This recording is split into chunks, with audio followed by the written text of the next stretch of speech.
Chapter 34, Connor. Like Risa, Connor finds his niche by accident. Connor never considered himself mechanically capable, but there are a few things he can stand less than a bunch of morons standing around looking at something that doesn't work and wondering who's going to fix it.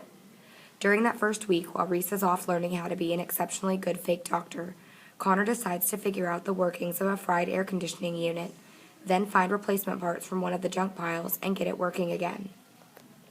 He soon comes to realize it's the same way with every other broken thing he comes across. Sure, it began with trial and error, but the errors are fewer and fewer as the days go by. There are plenty of other kids who claim to be mechanics and are really good at explaining why things won't work. Connor, on the other hand, actually fixes them. It quickly gets him reassigned from trash duty to the repair crew, and since there are endless things to repair, it keeps his mind off of other things, such as how little he gets to see Risa in the Admiral's tightly structured world, and how quickly Roland is advancing through the social ranks of the place. Roland has managed to get himself one of the best assignments in the graveyard. By working the angles and applying plenty of flattery, he's been taken on as the pilot's assistant. Mostly, he just keeps the helicopter cleaned and fueled, but the assignment reeks of an apprenticeship. "He's teaching me how to fly it," he overhears Roland tell a bunch of other kids one day. Connor shudders to think of what Roland behind the controls of a helicopter, but many kids are impressed by Roland. His age gives him seniority, and his manipulations gain him either fear or respect from a surprising number of others. Roland draws his negative energy from the kids around him, and there are lots of kids here for him to draw on. Social manipulation is not one of Connor's strengths. Even among his own team, he's a bit of a mystery. Kids know not to tread on him, because he has a low tolerance for irritation and idiocy. But there's no one they'd rather have on their side than Connor. "People like you because you've got integrity," Hayden tells him, "even when you're being an ass." Connor has to laugh at that. Him? Integrity? There have been plenty of people in Connor's life who would think differently. But on the other hand, he's changing. He's been getting into fewer fights. Maybe it's because there's more room to breathe here than in the warehouse. Or maybe he's been working out his brain enough for it to successfully muscle his impulses into line. A lot of that has to do with Risa, because every time he forces himself to think before acting, it's her voice in his head telling him to slow down. He wants to tell her, but she's always so busy in the medical jet, and you don't just go to somebody and say, "I'm a better person because you're in my head."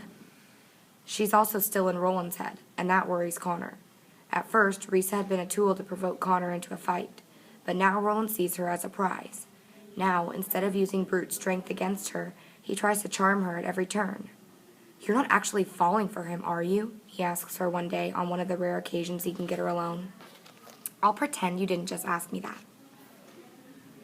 she tells him in disgust, but Connor has reasons to wonder. "On that first night here, he offered you his blanket, and you accepted it," he points out, "only because I knew it would make him cold. And when he offers you his food, you take it, because it means he'll go hungry." It's coolly logical. Connor finds it amazing that she can put her emotions aside and be as calculating as Roland, beating him at his own game. Another reason for Connor to admire her. "Work call!" It happens about once a week between the meeting canopy, the only structure in the entire graveyard that isn't part of a plane, and the only place large enough to gather all 423 kids. Work call. A chance to get out into the real world. A chance to have a life. Sort of. The Admiral never attends, but there are video feeds from the meeting canopy, just as there are feeds all over the yard, so everyone knows he's watching. Whether or not every camera is constantly monitored, no one knows, but the potential for being seen is always there. Connor did not care for the Admiral the first day he met him. The sight of all those video cameras shortly thereafter made Connor like him even less. It seems each day there's something to add to his general feeling of disgust with the man. Amp leads the work call meeting with his megaphone and clipboard. "A man in Oregon needs a team of 5 to clear-cut a few acres of forest," Amp announces. "You'll be given room and board and taught to use the tools of the trade. The job should take a few months, and at the end you'll get a new identity. 18-year-old identities." Amp doesn't let them know the salary, because there is none. The Admiral gets paid, though. He gets paid a purchase price. Any takers? There are always takers. Sure enough, more than a dozen hands go up. 16-year-olds mostly. 17s are too close to 18 to make it worth their while, and younger kids are too intimidated by the prospect. Report to the Admiral after this meeting. He'll make the final decision as to who goes. Work call infuriates Connor. He never puts up his hand, even if it's something he actually might want to do. "The Admiral's using us," he says to the kids around him. "Don't you see that?" Most of the kids just shrug, but Hayden's there, and Hayden never misses an opportunity to add his peculiar wisdom to a situation. "I'd rather be used whole than in pieces," Hayden says. Amp looks at his clipboard and holds up the megaphone again. "House cleaning services," he says. 3 are needed, female preferred. No false IDs, but the location is secure and remote, which means you'll be safe from the juvie cops until you turn 18. Connor won't even look. Please tell me no one raised their hand. "About 6 girls, all 17 years old, it looks like," says Hayden. "I guess no one wants to be a house girl for more than a year." "This place isn't a refuge. It's a slave market. Why doesn't anyone else see that?" "Who says they don't see it? It's just that unwinding makes slavery look good. It's always the lesser of the 2 evils. I don't see why there have to be any evils at all." As the meeting breaks up, Connor feels a hand on his shoulder. He thinks it might be a friend, but it's not. It's Roland. It's such a surprise, it takes Connor a moment before he reacts. He shakes Roland's hand off. "Something you want?" "Just to talk." "Don't you have a helicopter to wash?" Roland smiles at that. "Less washing, more flying. Cleaver made me his unofficial co-pilot." Cleaver must have a death wish. Connor doesn't know who he's more disgusted with, Roland or the pilot for being suckered in by him. Roland looks around the thinning crowd. "The Admiral's got some racket going on here, doesn't he says. "Most of the losers here don't care, but it bothers you, doesn't it?" "Your point?" "Just that you're the only one who thinks the Admiral needs some retraining." Connor doesn't like where this is going. "What I think of the Admiral is my business." "Of course it is. Have you seen his teeth, by the way?" "What about them?" "Pretty obvious that they're not his. I hear he keeps a picture of the kid he got him from in his office, an Unwind like us, who, thanks to him, never made it to 18. Makes you wonder how much more of him comes from us. Makes you wonder if there's anything left of the original Admiral at all." This is too much information to process here and now, and considering the source, Connor doesn't want to process it at all, but he knows he will. "Roland, let me make this as clear to you as I can. I don't trust you. I don't like you. I don't want to have anything to do with you." "I can't stand you either," Roland says. Then he points to the Admiral's jet. "But right now, we've got a common enemy." Roland strolls off before anyone else can take notice of their conversation, leaving Connor with a heaviness in his stomach. The very idea that he and Roland could in any way be on the same side makes him feel like he swallowed something rancid. For a week, the seed that Roland planted in Connor's brain grows. It's fertile ground, because Connor already distrusted the Admiral. Now, every time he sees the man, Connor notices something. His teeth are perfect. They're not the teeth of an aging war veteran. The way he looks at people, looking into their eyes, it's as if he were sizing those eyes up, looking for a pair that might suit him. And those kids that disappear on work calls, since they never come back, who's to know where they really go? Who's to say they don't all get sent off to be unwound? The Admiral says his goal is to save unwinds, but what if he's got an entirely different agenda? These thoughts keep Connor awake at night, but he won't share them with anyone, because once he does, it aligns him with Roland, and that's an alliance he never wants to make. During their 4th week in the graveyard, while Connor is still building his case against the Admiral in his own mind, a plane arrives. It's the first one since the old FedEx jet that brought them there, and like that jet, this one is packed full of live cargo. While the 5 Goldens march on their new arrivals from their jet, Connor works on a faulty generator. He watches them with mild interest as they pass, wondering if any of them would be more mechanically skilled than him and bump him into a less enviable position. Then, toward the back of the line of kids is a face he thinks he recognizes. Someone from home? No, someone else. All at once it comes to him who it is. It's the boy he's sure had been unwound weeks ago. It's the kid he kidnapped for his own good. It's Lev. Connor drops his wrench and runs toward him, but gains control before he gets there, burying his mixed flood of feelings beneath a calm saunter. This is the kid who betrayed him. This is the kid he once swore he'd never forgive. And yet the thought of him unwound had been too much to bear. But Lev hasn't been unwound. He's right here, marching off to the supply jet. Connor is thrilled. Connor is furious. Lev doesn't see him yet, and that's fine, because it gives Connor some time to take in what he sees. This is no longer the clean-cut tithe he pulled out of his parents' car more than 2 months before. This kid has long, unkempt hair and a hardened look about him. This kid isn't in tithing whites, but wears worn, torn jeans and a dirty red t-shirt. Connor wants to let him pass, just so he can have time to process this new image, but Lev sees him and gives him a grin right away. This is also different, because during that brief time they knew each other, Lev had never been pleased by Connor's presence. Lev steps toward him. "Stay in line," orders Amp. "The supply jet's this way." But Connor waves Amp off. "It's okay. I know this one." Amp reluctantly gives in. "Make sure he gets to the supply jet." Then he returns to herding the others. "So, how are things?" says Lev. Just like that. How are things? You'd think they were buds back from summer vacation. Connor knows what he has to do. It's the only thing that will ever make things right between him and Lev. Once again, it's instinctive action without time for thought. Instinctive, not irrational. Impassioned, but not impulsive. Connor has come to know the difference. He hauls off and punches Lev in the eye. Not hard enough to knock him down, but hard enough to snap his head halfway around and give him a nasty shiner. Before Lev can react, Connor says, "That's for what you did to us."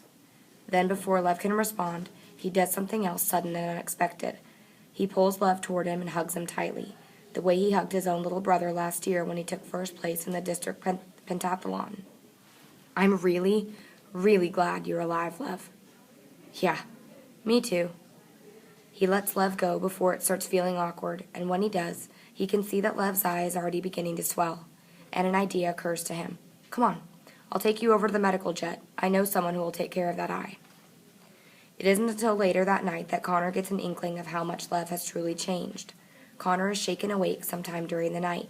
He opens his eyes to find a flashlight shining in his face, so close the light hurts. "Hey, what is this?" "Shh," says a voice behind the flashlight. "It's Lev." Lev should have been in the newcomers' jet. That's where all the kids go until they're sorted into their teams. There are strict orders that no one is to be out at night. Apparently Lev is no longer a boy bound by the rules. "What are you doing here?" Connor says. "Do you know that the trouble that you could be in?" He still can't see Lev's face behind the flashlight. "You hit me this afternoon," says Lev. "I hit you because I owed that to you." "I know. I deserved it, and so it's okay," says Lev. "But don't you ever hit me again, or you'll regret it." Although Connor has no intention of ever punching Lev out again, he does not respond well to ultimatums. "I'll hit you," says Connor, "if you deserve it." Silence from behind the flashlight. Then Lev says, "Fair enough, but you better make sure that I do." The light goes off. Lev leaves, but Connor can't sleep. Every Unwind has a story you don't want to know. He supposes that Lev now has his. The Admiral calls for Connor 2 days later. Apparently he has something in need of repair. His residence is an old 747 that was used as Air Force One years before any of the kids here were born. The engines have been removed and the presidential seal painted over, but you could still see a shadow of the emblem behind the paint. Connor climbs the stairs with a bag of tools, hoping that whatever it is, he can get in and out quickly. Like everyone else, he has a morbid curiosity about the man, and he wonders what an old presidential jet looks like on the inside. But being under the Admiral's scrutiny scares the hell out of him. He steps through the hatch to find a couple of kids tidying up. They're younger kids than Connor doesn't know. He thought the Goldens might be in here, but they're nowhere to be seen. As for the jet, it's not nearly as luxurious as Connor had expected. The leather seats have tears. The carpet is almost worn through. It looks more like an old motorhome than Air Force One. Where's the Admiral? The Admiral steps out from the deeper recesses of the jet. Although Connor's eyes are still adjusting to the light, he can see the Admiral holding a weapon. "Connor, I'm glad you could make it." Connor winces at the sight of the gun, and at the realization that the Admiral knows him by name. "What do you need that for?" Connor asks, pointing to the gun. "Just cleaning it," says the Admiral. Connor wonders why he would still have a clip in the gun if he was cleaning it, but decides it's best not to ask. The Admiral puts the gun into a desk drawer and locks it. Then he sends the 2 kids off and seals the hatch behind them. This is exactly the kind of situation Connor feared most, and he can feel a rush of adrenaline begin to tingle in his fingers and toes. His awareness becomes heightened. You needed me to fix something, sir? Yes, I do. My coffee maker. Why don't you just take one from one of the other planes? Because, says the Admiral calmly, I prefer to have this one repaired. He leads Connor through the jet, which seems even larger on the inside than out, filled with cabins, conference rooms, and studies. You know, your name comes up quite often, the Admiral says. This is news to him, and not welcome news either. Why? First, for the things you repair. Then, for fighting. Connor senses a reprimand on the way. Yes, he's had fewer fights here than usual, but the Admiral's a man of zero tolerance. Sorry about the fighting. Don't be. Oh, there's no question that you're a loose cannon, but more often than not, you're aimed in the right direction. I don't know what you mean, sir. From what I can see, each fight you've engaged in has resolved one problem or another, even the fights you lose. So even then, you're fixing things. He offers Connor that white-toothed smile. Connor shudders. He tries to hide it, but he's sure the Admiral sees it. They come to a small dining room and galley. Here we are, says the Admiral. The old coffee maker sits on the counter. It's a simple device. Connor's about to pull out a screwdriver to open up the back when he notices that it's not plugged in. When he plugs it in, the light comes on and it starts to gurgle out coffee into the little glass pot. Well, how about that, says the Admiral with another of his terrible grins. I'm not here for the coffee maker, am I? Have a seat, the Admiral says. I'd rather not. Have one anyway. That's when Connor sees the picture. There are several photos up on the wall, but the one that captures Connor's attention is of a smiling kid about his age. The smile looks familiar. In fact, it looks exactly like the Admiral's. It's just like Roland had said.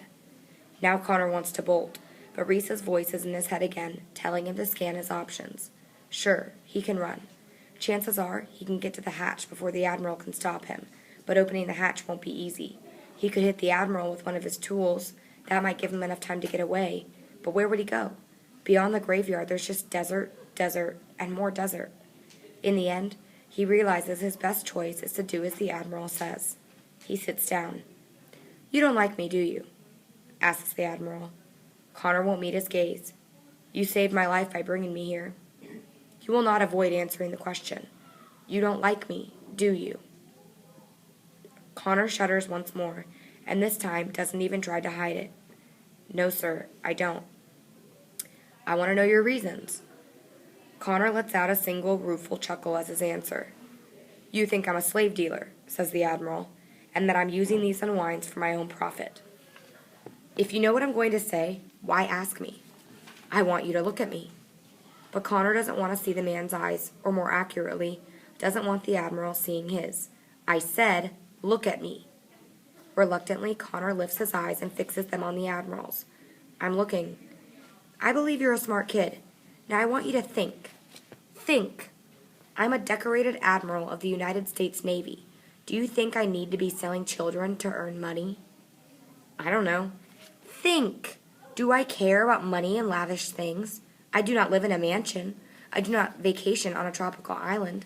I spend my time in the stinking desert living in a rotting plane 365 days a year. Why do you think that is? I don't know.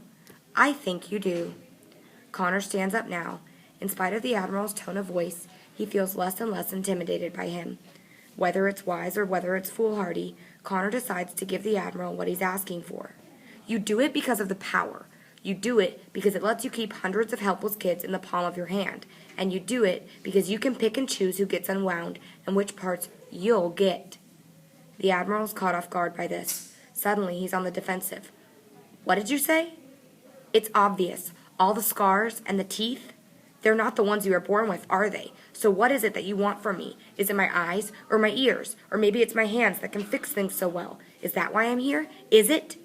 The Admiral's voice is a predatory growl. You've gone too far. No, you've gone too far. The fury in the Admiral's eyes should terrify Connor. But his cannon has come loose, and it's beyond locking down. We come to you in desperation. What you do to us is obscene. So I'm a monster then? Yes. And my teeth are proof? Yes. Then you can have them. Then the Admiral does something beyond imagining. He reaches into his mouth, grabs onto his own jaw, and rips the teeth out of his mouth. His eyes blazing at Connor, he hurls the hard pink clump with his hand down on the table, where it clatters into 2 horrible pieces. Connor screams in shock. It's all there. 2 rows of white teeth. 2 sets of pink gums. But there's no blood. Why is there no blood? There's no blood in the Admiral's mouth either. His face seems to have collapsed onto itself. His mouth is just a floppy, puckered hole.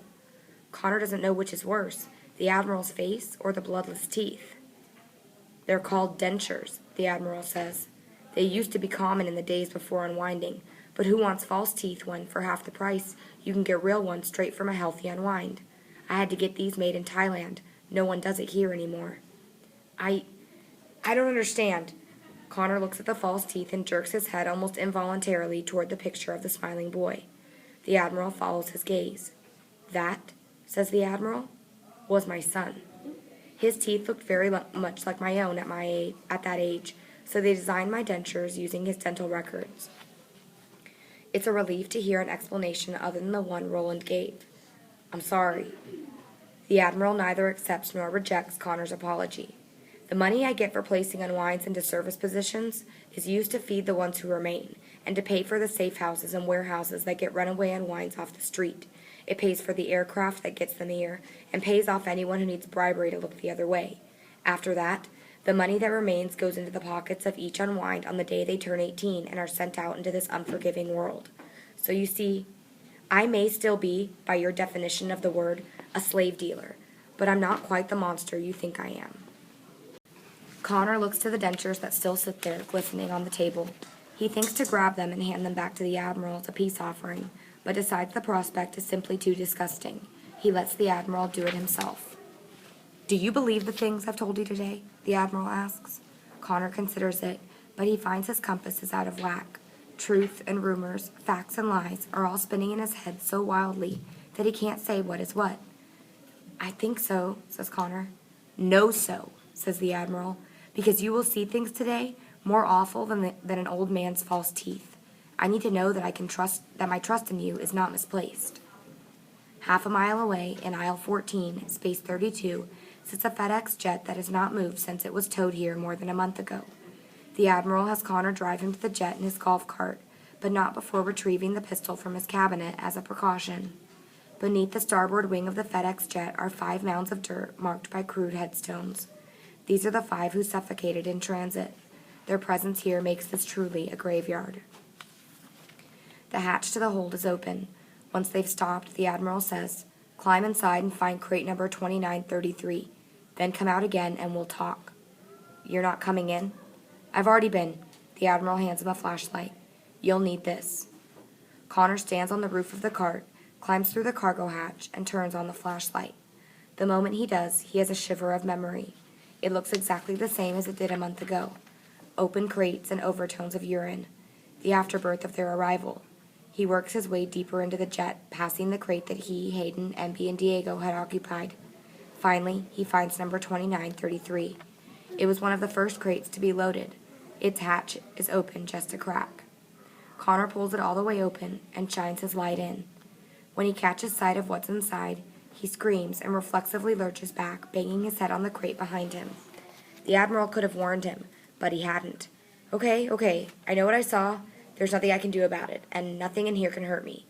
Still, he takes time to prepare himself before he looks in again. There are 5 dead kids in the crate. All 17-year-olds. There's Amp and Jeeves. Beside them are Kevin, Melinda, and Raoul, the 3 kids who gave out jobs his first day here. All 5 of the Goldens. There are no signs of blood, no wounds. They could all be asleep, except for the fact that Amp's eyes are open and staring at nothing. Connor's mind reels. Did the Admiral do this? Is he mad after all? But why would he? No, it has to be someone else. When Connor comes out of the light, the Admiral is paying his respects to the 5 kids already buried beneath the wing. He straightens the markers and even outs the mounds. They disappeared last night. I found them sealed in this crate this morning, the Admiral tells them. They suffocated, just like the first 5 did, in the same crate. Who would do this? Who indeed, says the Admiral. Satisfied with the graves, he turns to Connor. Whoever it is took out the 5 most powerful kids, which means whoever did this wants the system wants to systematically dismantle the power structure here so that they can rise to the top more quickly. There's only one Unwind Connor knows who might be capable of doing this, but even so, he has a hard time believing Roland would do something this horrible. I was meant to discover them, the Admiral says. They left my golf cart here this morning so that I would. Make no mistake about it, Connor. This is an act of war. They made a surgical strike. These 5 were my eyes and ears among the kids here. Now I have none. The Admiral takes a moment to look at the dark hole of the hold. Tonight, you and I will come back here to bury them. Connor swallows hard at the prospect. He wonders who he pissed off in heaven to get singled out to be the Admiral's new lieutenant.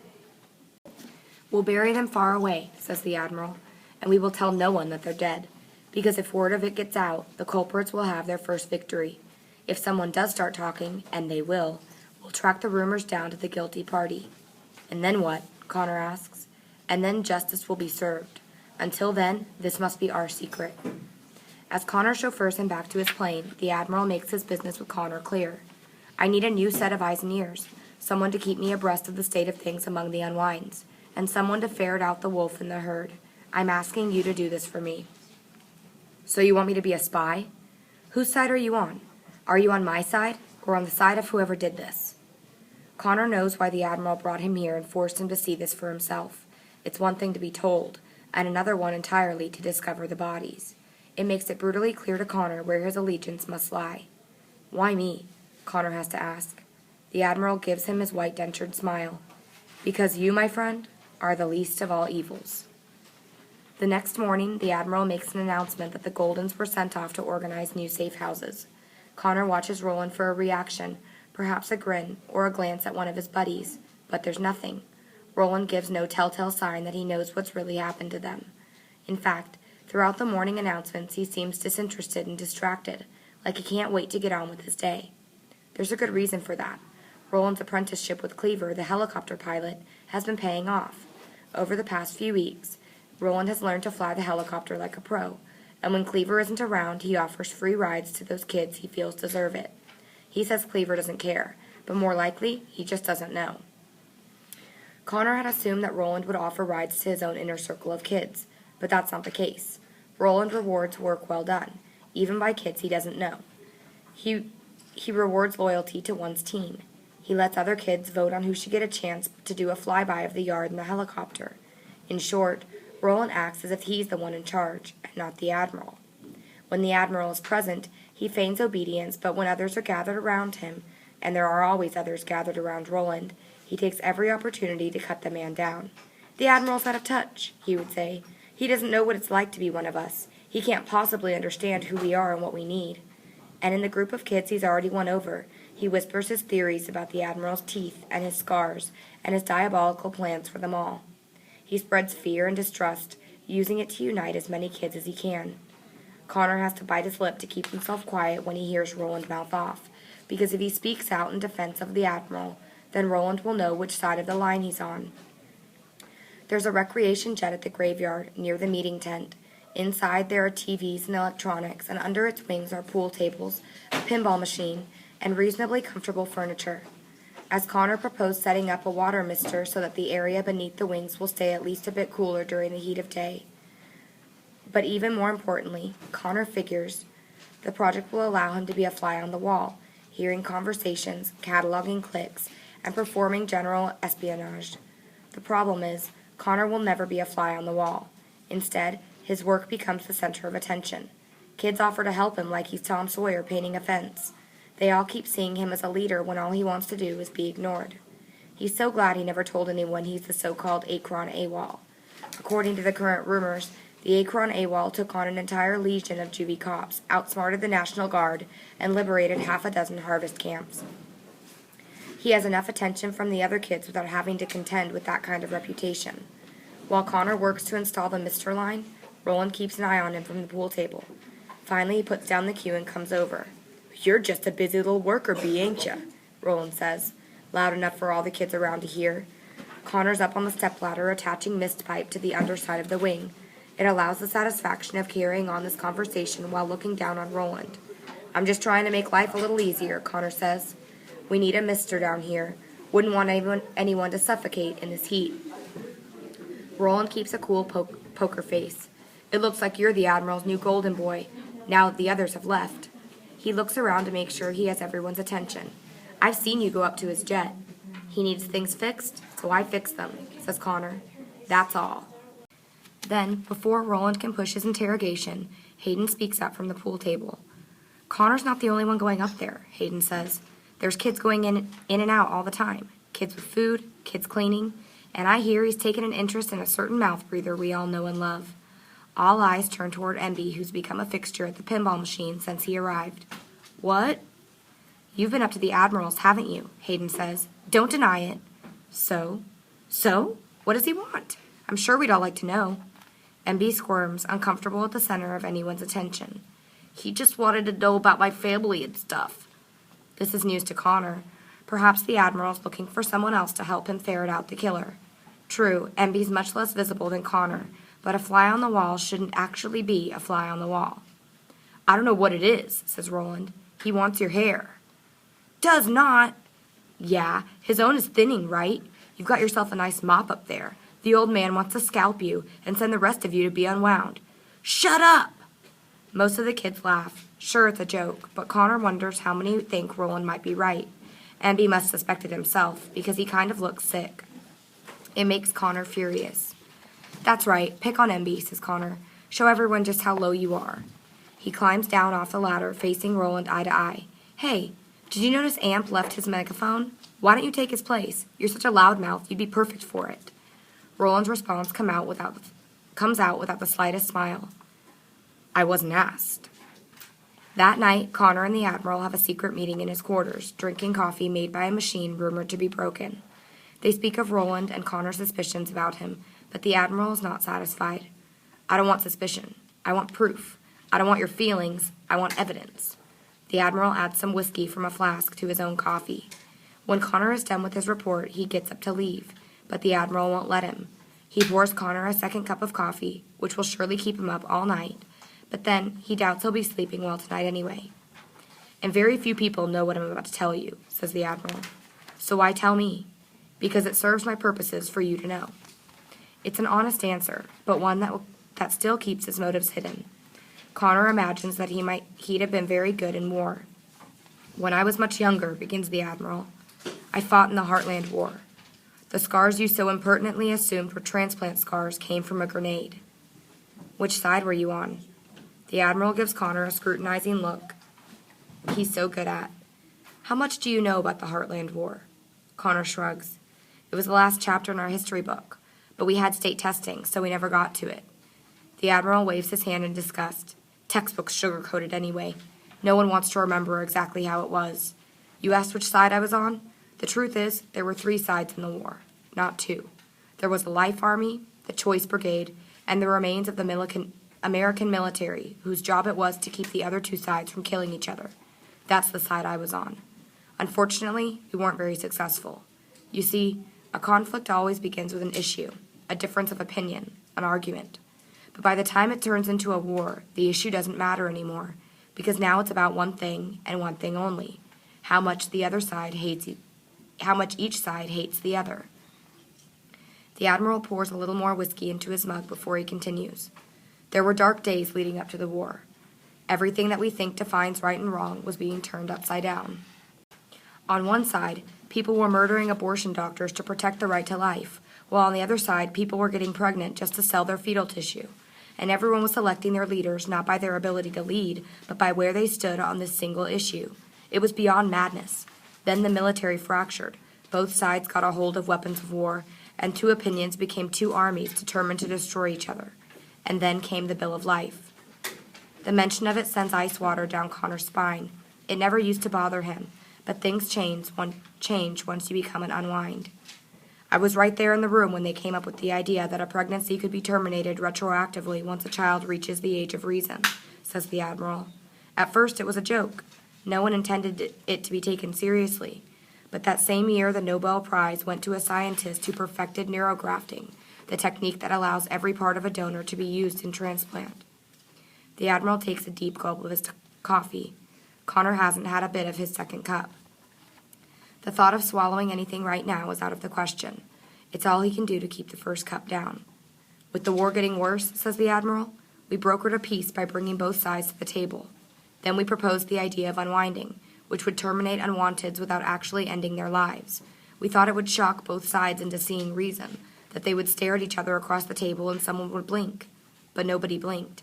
The choice to terminate life without ending life. It satisfied the needs of both sides. The Bill of Life was signed, the Unwind Accord went into effect, and the war was over. Everyone was so happy to end the war, no one cared about the consequences. The Admiral's thoughts go far away for a moment. Then he waves his hand. I'm sure you know the rest. Connor might not know all the particulars, but he knows the gist. People wanted parts. Demanded is more like it. A cancerous colon could be replaced with a healthy new one. An accident victim who would have died from internal injuries could get fresh organs. A wrinkled arthritic hand could be replaced by one 50 years younger. And all those new parts had to come from somewhere. The Admiral paused for a moment to consider it. Of course, if more people had been organ donors, unwinding never would have happened. But people like to keep what's theirs, even after they're dead. It didn't take long for ethics to be crushed by greed. Unwinding became big business, and people let it happen. The Admiral glances over at the picture of his son. Even without the Admiral telling him, Connor realizes why, but he allows the Admiral the dignity of his confession. My son Harlan. He was a great kid. Smart. But he was troubled. You know the type. I am the type, says Connor, offering a slight grin. The Admiral nods. It was just about 10 years ago. He got in with the wrong group of friends, got caught stealing. Hell, I was the same at his age. That's why my parents first sent me to military school to straighten me out. Only for Harlan, there was a different option. A more efficient option. You had him unwound. As one of the fathers of the Unwind Accord, I was expected to set an example. He presses his thumb and forefinger against his eyes, stemming off the tears before they can flow. We signed the order, then changed our minds. But it was already too late. They had taken Harlan right out of school to harvest camp and rushed him through. It had already been done. It had never occurred to Connor to consider the toll unwinding had on the ones who signed the order. He never thought he could have sympathy for a parent who could do that, or sympathy for one of the men who had made unwinding possible. I'm sorry, Connor says, and means it. The Admiral stiffens up, sobers up, almost instantly. You shouldn't be. It's only because of his unwinding that you're all here. Afterward, my wife left me and formed a foundation in Harlan's memory. I left the military, spent several years more drunk than I am now, and then, 3 years ago, I had the big idea. This place, these kids are the result of it. To date, I've saved more than 1,000 kids from unwinding. Connor now understands why the Admiral was telling him these things. It was more than just a confession. It was a way of securing Connor's loyalty, and it worked. The Admiral was a darkly obsessed man, but his obsession saved lives. Hayden had once said that Connor had integrity. That same integrity locks him firmly on the Admiral's side, and so Connor holds up his mug. To Harlan, he says. To Harlan, echoes the Admiral, and together they drink to his name. Bit by bit, I'm making things right, Connor, the Admiral says. Bit by bit, and in more ways than one.